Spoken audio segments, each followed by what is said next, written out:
우리 성경을 보면 각자의 어떤 처한 상황들이 있고 그 상황 속에서 하나님의 지혜가 무엇인지를 드러나게 하기 위해 성경이 기록되었는데요. 특별히 고린도 교회는요, 똑똑이들이 많은 교회였어요.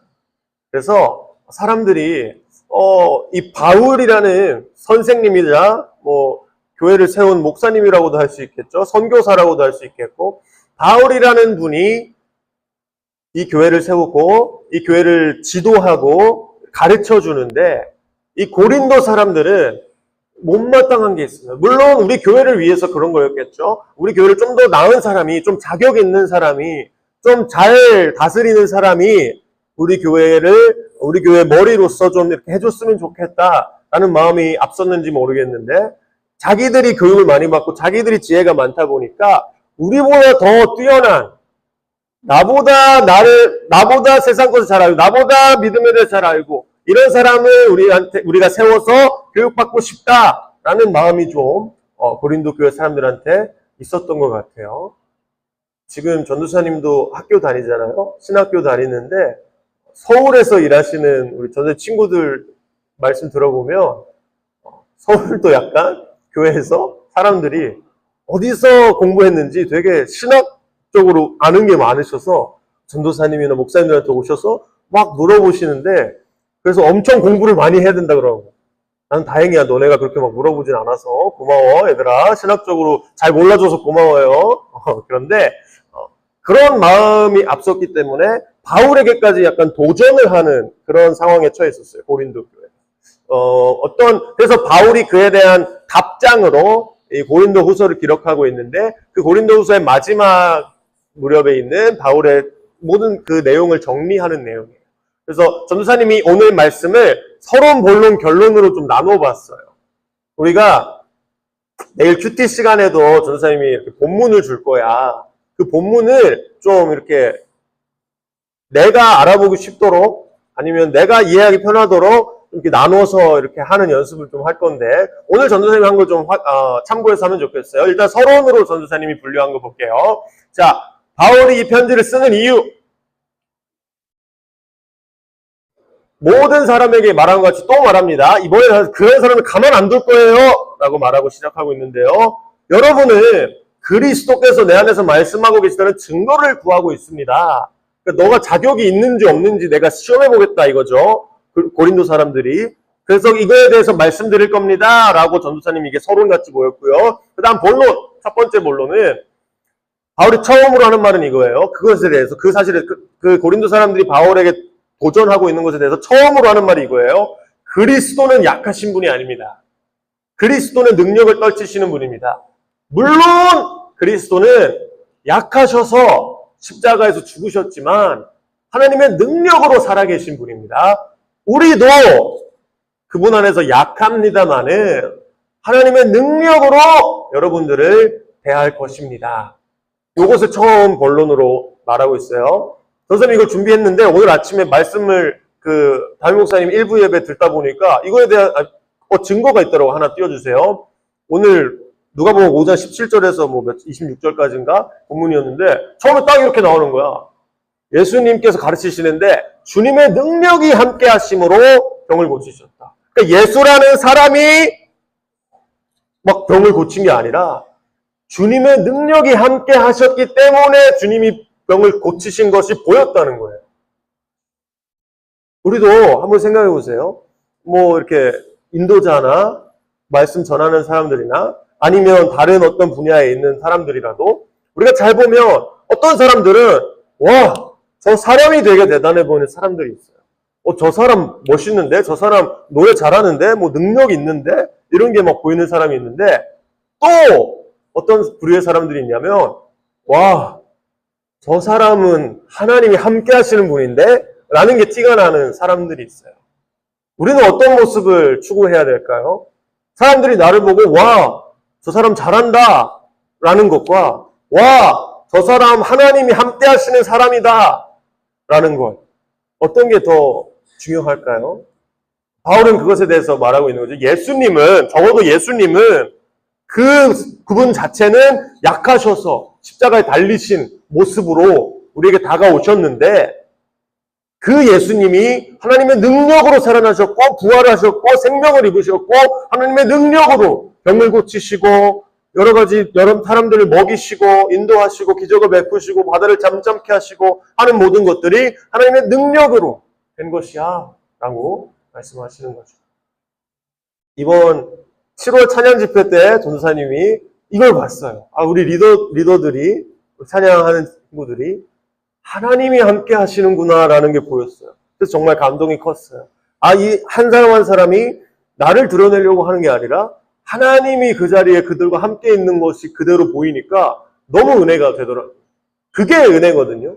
사실 내가 막 이렇게 잘나서 노래를 잘하고 이런 게 은혜가 되는 거야. 그거는 그냥 자랑이잖아요. 노래 잘하네. 여기서 끝날 일인데 하나님이 함께 하시네. 그 하나님이 우리에게도 성령으로 임하고 계시네. 이걸 느끼게 해주는 그런 곳이 우리 무대 아닐까요? 적어도 교회에서는 그런 것 같은데 바울이 일단 첫 번째로 그 사실에 대해서 말하고 있습니다. 예수님께서도 약한 분이시지만 하나님의 능력으로 일한 분이야. 본론 2 보겠습니다. 그래서 내가 너에게 하는 말은 당신들도 스스로 자신을 시험해보고 스스로 자신을 검증해 보십시오. 그리스도께서 여러분 안에 계시다는 것을 알지 못한다면 여러분 실격자라고 말하는데 이 원문을 잘 보면 버림받은 자라고 될 수도 있고 불합격자, 어떤 시험 그 정품 인증 테스트 같은 것이 떨어진 거야. 그런 것들을 나타내는 단어예요. 그래서 여러분은 너네 이제 또 막 입시하고 할 거잖아. 고등학교 시험 봤는데 떨어져서 다른 고등학교 간 친구들이 있어요? 이제 막 대학 준비하는 친구들도 있는데 합격하고 싶어? 불합격하고 싶어? 너무 당연한 질문인가? 내가 지원하는 학교에 합격하고 싶잖아, 그렇지? 그런데 우리도 있잖아요. 바울의 자격과 능력에 대해서 내가 너를 시험대에 올려놓고 지켜보겠다라는 어떤 마음가짐을 가지고 바울을 대했는데 바울은 오히려 그거를 거꾸로 뒤집어서 이렇게 말하는 거죠. 너희 자신을 시험해봐라. 너희가 주님 안에 합격자냐 불합격자냐. 지금 그게 중요한 거지, 교회에서. 너희를 그 대표하는 내가 너희를 가르칠 자격이 너희가 보기에 있느냐 없느냐가 중요한 게 아니지 않냐. 이렇게 말하고 있는 거죠. 또 본론 3도 한번 보겠습니다. 우리는 실격자가 아니라는 것을 알면 참 좋겠어요. 지금 당신들이. 그런데 비록 우리는 실격자인 것처럼 보일지라도 우리에게 중요한 것은 여러분이 옳은 일을 하는 것이에요. 우리가 하는 모든 일들은 당신들에게 어떻게 보일지 모르겠지만 진리 안에 있어요. 진리를 우리도 진리 아래에 있는 사람들이고 예수님이죠. 진리자 길이자 생명이신 예수님 아래에서 우리가 하고 있고 이 일들은 겉으로 보이기에 어떨지 모르겠지만 세상의 눈으로 세상의 관점으로 보기에는 어떨지 모르겠지만 여러분의 뛰어난 학식과 여러 가지 능력들을 비추어서 봤을 때 어떻게 보일지는 모르겠지만 진리 안에 있기 때문에 이것이 중요한 거예요. 우리는 진리 안에 있기만 한다면 내가 실격자인 것처럼 보이는 것도 괜찮아요. 라고 말하고 있습니다. 그리고 마지막 결론을 얘기하는데요. 보여주시죠. 우리는 약하더라도 여러분이 강하면, 여러분이 완전하게 되면 충분합니다. 그것으로 기뻐합니다. 그리고 그것을 위해 기도합니다. 그리고 마지막에 얘기하는 것이 이 권위, 내가 당신들을 대표하는 어떤 목사나 선교사나 이 교회에 다스리는 사람으로 있는 이 권위는 여러분을 넘어뜨리라고 준 것이 아니라 세우라고 받은 권위입니다. 이렇게 말을 맺고 있어요. 그래서 제가 한번 정리를 해봤는데 서론부터 결론까지 보여주세요. 자, 서론에서는 이렇게 말하고 있어요. 너희가 내 자격을 시험하는군요. 그래서 본론 처음에는 예수님을 보세요. 예수님은 약하셨지만 하나님의 능력으로 사시는 분이세요. 당신들도 자신의 믿음을 실험해 보십시오. 예수님처럼 살고 계신가요? 저희는 약해 보여도 괜찮습니다. 내가 약해 보여도 진리만 드러낼 수 있다면 나를 사용하시는 하나님의 은혜가 그 가운데 있는 것입니다. 그리고 마지막으로 한번 그 사실을 더 얘기하죠. 나의 자격은 당신들을 다스리기 위한 것이 아니라 예수님처럼 당신들을 세우기 위해 주어졌습니다. 이 비교가 왜 지금 벌어지고 있냐면요. 이 고린도 사람들과 바울이 왜 이런 어떤 대립 가운데 서 있냐면요. 하나 더 넘겨주세요. 세상의 관점과 예수님의 관점이 너무 달라서 그래요. 세상에서는요, 지도자라고 하면 엄청 뛰어난 능력이나 어떤 카리스마가 있어서 그걸 이 백성들이라고 할까요? 교인들이라고 할까요? 지도자 밑에 있는 사람들을 다스릴 수 있는 힘이 있어야 되고 그 카리스마를 가지고 사람들을 이끌어가야 되는 그게 세상이 생각하는 지도자의 모습이에요. 그런데 고린도 사람들이 보기에는 바울이 이렇지 않았어. 내가 지금까지 경험한 지도자들에 비해서 너무 초라해 보이고 약해 보이고 뭣도 없어 보이고 그래서 문제 제기를 막 한 거죠. 당신이 정말 우리를 다스릴 자격이 있습니까? 권위가 있습니까? 그런데 바울은 이렇게 말하고 있는 거죠. 예수님의 방식은 정말 예수님은 하나님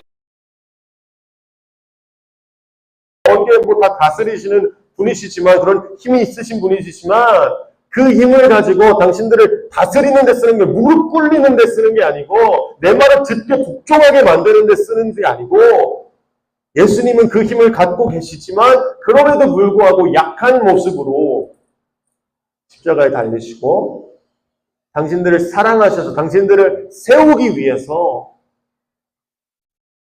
내 모습이 약해 보이는 것을 두려워하지 않으신 분이에요. 전도사님도 어릴 적에 딱 너네들 나이 때 예수님이 너무 싫었어. 왜냐면 너무 약하잖아. 어? 십자가에 달려서 죽은 사람을 내가 왜 그 사람이 나를 다스릴 막 이렇게 막 카리스마를 보여주는 것도 아니고 권위랑 힘을 가지고 나를 하는 것도 아닌데 우리 특별히 중고등 학생 때는 학교가 약간 양육강식의 세계잖아요. 양육강식의 힘 있는 자들과 좀 덜 있는 자들과 이렇게 뭐 대립하는 그런 어떤 그 사고 방식이 너무 당연하게 여겨지는 세상이잖아요. 나도 막 많이 싸우고 그랬는데 영국 가서도 뭐 거기 뭐 흑인들은 덩치가 커 막 이렇게 하고 그랬는데 그런 세상적인 어떤 시선으로 예수님을 바라보니까 너무 초라해요. 내가 왜 저 사람을 섬겨야 되지? 저 사람이 뭔데 나를 다스릴 수 있는 거지? 내가 왜 그 사람을 주님이라고 불러요? 주인님이라고 불러야 되지? 너무 반감이 많았어요. 그런데 세상을 살다 보니까 양육 강식은 중고등학생들한테는 해당될 수 있어도 세상은 그렇게 돌아가지 않더라고요. 정말 강한 사람은 나를 희생할 줄 아는 사람이고 남을 위해 나를 포기할 수 있는 사람이고 그 강자 중에 강자가 예수님이시더라고요. 무엇을 하든지 내 모습이 드러나는 게 아니라 내 뒤에 계신 하나님의 모습이 드러나는 사람이 되는 것이 얼마나 중요한 거예요. 얼마나 선망의 대상이 돼요. 전사님도 사실 작년에 수술했잖아. 수술하기 전에는 체력도 많고 내가 막 2시간, 3시간씩 소리 지르면서 막 기도하고 그랬어. 그리고 그 모습이 지금 너무 그리워. 왜냐면 이번에 금철에 막 기도하잖아요. 근데 원래는 막 끝날 때까지 계속 와 기도해도 나 체력이 남아 돌아. 더 할 수 있어. 막 그랬는데 요새는 처음 말씀기도 있지. 말씀기도, 교회기도, 뭐 성도명기도 이런 거 하잖아. 말씀기도 하고 나면 힘이 없어요. 그거 한 5분, 7분 막 이 정도밖에 안 하는데 말씀기도 하고 나면 배에 힘이 안 들어가. 손이 안 나와. 소리가 안 나와. 힘이 없어. 그런 모습들을 보면서 내가 너무 싫었어. 하나님은 왜 나를 이렇게 뺏어가셨지? 나의 어떤 찬양 인도도 못하겠어 이제. 3월에 한번 했다가 그냥 죽는. 그때 우리 토요일에 하고 주일날 아침에 바로 1부 때 했어야 됐잖아. 그때 막 목 다 쉬고 그래가지고 막 겨우 했었잖아. 나는 정말 좀 찬양 잘 하고 싶고 앞에 나와서 하는데 다른 사람 보기에 좀 그래도 좀 있어 보이고 싶고 괜찮아 보이고 싶은데 하나님은 왜 나를 이 병을 주셔서 수술을 하게 하셔서 나의 체력을 저질 체력으로 만드시고 나를 이렇게 괴롭고 힘든 상황 속에 넣으셨을까? 이런 어떤 고민들을 많이 했어요. 그런데 이 말씀이 오늘 말씀이 참 도움이 됐어요. 하나님의 방식은 예수님의 방식은 세상을 힘과 카리스마로 다스리는 게 아니라 난 힘과 카리스마에 있는 사람이 되고 싶은데 하나님의 방식은 그렇지 않아요. 세우기 위해서 나를 희생하고 하나님을 의지하는 것으로 이 모든 일들을 감당하는 그런 사람이 하나님이 쓰시는 사람이더라고요. 그래서 앞으로 친구들도 한번 잘 봐주세요. 내가 앞에서 막 설교를 하든 뭐 찬양 인도를 하든 뭘 할 때 허준 전도사가 보이는지 아니면 하나님이 보이시는지 잘 지켜봐 주세요. 같이 성장하는 중고등부가 됩시다. 나도 하나님이 보이는 사람이 됐으면 좋겠어. 아, 하나님이 저 사람과 이 허준이라는 사람과 함께 하시는구나 하는 사람이 됐으면 좋겠어요. 그 전도사님도 여러분을 지켜볼 거예요. 계속 보고 있었고, 아, 우리 누구누구와 하나님이 함께 하시는구나. 저 친구의 말과 행동과 삶에서 하나님이 보이네. 하나님의 능력이 드러나네. 저 친구는 약할지라도 저 친구는 약한 사람 없어요. 다 너무 멋지고 아름답고 예쁘고 좋습니다.